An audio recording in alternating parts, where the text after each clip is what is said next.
E aí ele foi pra Santos, quando ele voltou de Santos ele teve uma caganeira, né? Ele tava cagando no Riacho Piranga. Mas isso é real? Real.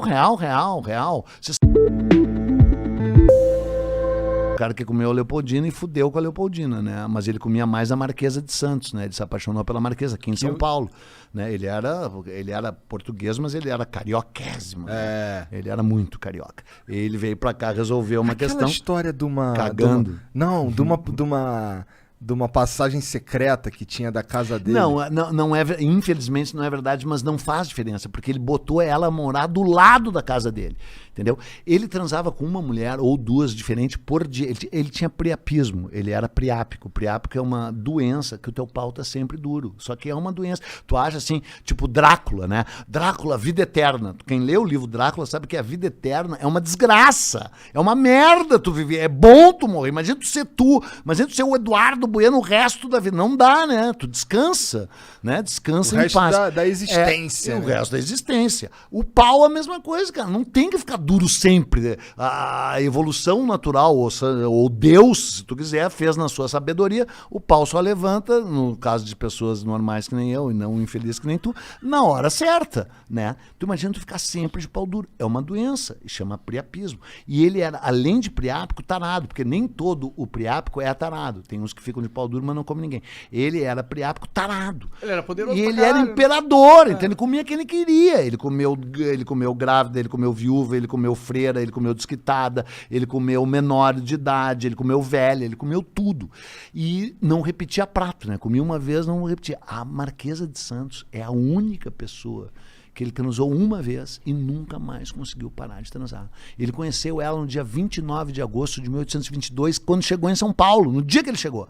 E aí ele foi para Santos, quando ele voltou de Santos ele teve uma caganeira, né? Ele tava cagando no Riacho Piranga. Mas isso é real? Real. Você sabe todos os detalhes, porque toda a comitiva que estava dele, quando descobriu que aquilo virou independência, escreveram seus diários, descreveram suas visões da história. Então tem 6 ou 7 testemunhas oculares dizendo: o príncipe estava quebrando o corpo, porque ele não era imperador, ele era príncipe e regente, né? O imperador estava quebrando o corpo atendendo a um chamado da natureza. Eu não acredito. Sério? Que tá escrito e era isso. a 7ª vez, ele estava com um rabo que era uma rosa. Porque é o seguinte, Jean, qual é os 2 únicos animais que cagam no rio?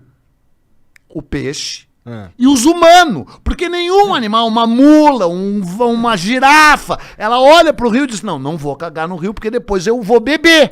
Então só os humanos que cagam dentro da água. Por isso que o Riacho Piranga tá podre até hoje. E ele deságua no Piratininga, que vocês chamam de Tamanduateí, que mudou de nome. E o Tamanduateí deságua no Anhembi, que vocês chamam de Tietê, que mudou de nome. Mas, né, então era a mesma rede. E ele não aguentava mais, estava com o rabo que era uma rosa. Então a minha teoria não foi que ele foi cagar, ele foi limpar, porque ele não aguentava mais limpar, né, com uma espiga de milho, Pode crer. E aí nessa hora chegam as cartas. Ele gritou cagando, não tem papo de cavalo branco nem nada. Ele tava numa mula, né? Ele não tava a cavalo, ele tava Puta numa mula. que pariu, cara. Nossa, tá destruído. E aquele monumento bonito pra caralho que tem lá no Ipiranga? Então, aquele monumento é uma loucura, porque aquele monumento é de 1890. Entendeu? Porque, cara, eu não vou contar toda essa história, mas é que é o seguinte: a independência foi em São Paulo totalmente por acaso, porque o Rio de Janeiro que mandava, e ele era super carioca, ele tava cagando pra São Paulo. Vou abrir mais um parênteses, cara. Os índios de São Paulo odiavam os índios do Rio, e os índios do Rio de Janeiro desprezavam e odiavam os rios de São Paulo antes da chegada do Homem Branco. Sempre teve uma rivalidade entre Rio e São Paulo. Os índios carioca olhavam e aquele chinelão, mano, lá naquela merda, lá no ABC Paulista, faz frio naquela merda, aquele lugar horroroso, lugar do Lula, juro. E os índios de São Paulo olhavam e diziam: esses filhos da puta moram em Ipanema, Leblon, com umas minas gostosas pra caralho, eles queriam... Juro! E como que tu sabe dessa porra? Porque eu não sou ignorante, eu leio e se sabe tudo. Mas como é que se sabe tudo, então? Como se sabe tudo é o seguinte: quando os caras chegaram no Rio de Janeiro e logo em seguida os franceses chegaram e se aliaram aos tamoios, que eram os índios que moravam no Rio de Janeiro. E aí tem milhões de relatos dos franceses que se instalaram lá. Entendi. Contando essas histórias que os índios de São Paulo, ou que os índios do Rio de Janeiro tinham um nojo dos índios de São Paulo. Tá? E aí, quando os portugueses chegam, os franceses já tinham ocupado o Rio. Então, eles já estavam antes com o tal João Ramalho, não sei quem, em Santos e São Vicente. Então, os portugueses tiveram que vir para cá. E aí encontraram o Tibiriçá, Bartira, esses índios, que disseram a mesma merda. Nós odiamos os índios flamenguistas, nojento, papapá. E os de lá disseram, nós odiamos aqueles índios corintianos. E essa rivalidade foi incorporada. Foi mesmo? Foi. E o Rio de Janeiro virou corte, virou capital do Brasil, 1767, antes a capital até 1767 era Salvador, né? Foi transferida para o Rio e aí virou corte. E aí o Rio desprezava São Paulo, odiava São Paulo. E aí São Paulo ficou rico pra caralho e criou um movimento republicano para derrubar um império, para não ser mais império, para ser república, entendeu? Às vezes chega de carioca mandando, entendeu? E aí, como a independência tinha sido aqui, por acaso, eles criaram todo um movimento, São Paulo, criaram os bandeirantes, inventaram a história dos bandeirantes, entendeu? Os bandeirantes tinham sido um chinelão na história, não tinha... E toda a história do Brasil era contada pela ótica do Rio de Janeiro. Primeiro era contada pela ótica de Portugal. A história é uma fabricação, uma fabulação, conta quem manda, né? O dono, o vencedor é que conta a história. Então, primeiro Portugal contava a história do Brasil. Quando o Brasil ficou independente, e logo em seguida o Dom Pedro II criou o Instituto Histórico Geográfico Brasileiro no Rio. E aí a história era toda centrada na Bahia e no Rio. São Paulo era uma bosta. É que São Paulo ficou rico com café e disse, não, agora eu quero contar a minha história. Criou o Museu do Ipiranga, Museu Paulista, encheu de bandeirantes, estátua de bandeirantes, que agora vocês queimam, querem queimar, blá, blá, blá, blá, porque não sabem porra nenhuma, são os ignorantes. Os bandeirantes eram os escroto. Quem agora, era? Quem? É o Borba Gato. Se bem que disso eu já falei pra caralho, nem quero falar. Tudo bem.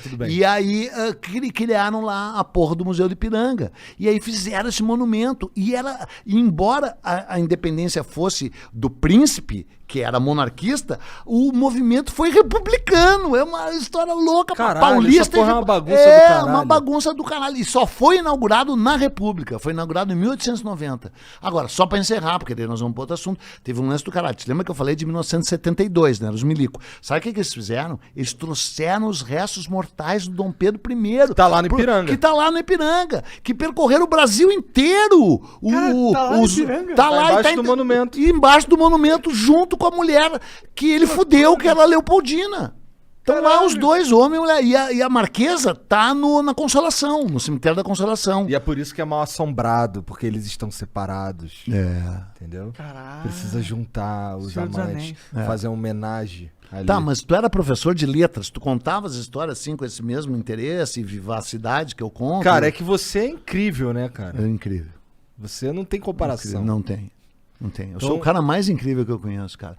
E eu me amo muito. Tu também me ama, Jean? Se tu me conhecer mais, tu vai ver. O que tu vai fazer na saída daqui, Jean? Algo longe. Tu quer me conhecer melhor? Não, cara. Tu quer saber mais da história do Brasil, Jean? Não, pô, você já aprendeu a atravessar a rua sozinho?